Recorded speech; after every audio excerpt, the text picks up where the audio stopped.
kombonye yabaye ipanci buriya wo gacwa abasha gushoka iriba akadahira. Reko ceceka ibyo byo ni ibanga rya Muvara nta kintu nabikubwiraho urakara ukameze kuriya. Ijerekani y'amazi akayizana akayishyitsa aho agiye. Namwe bangahe yabikorera. ubundi rero bene aka kayoga niko kera bitaga akihenero. Uruhisho rwa nyir'urugo noneho akabona nyine uko yuhira indabo hafi ya Byumvuhore kuri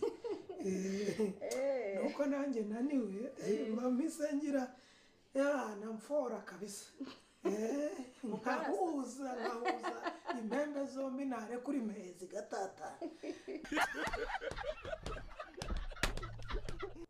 Ukora iki se sha?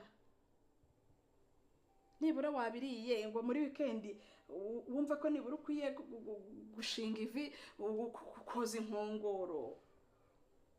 Kwara ukuru kugenda gusurya wubungera hari ikindi kintu ushinzwe.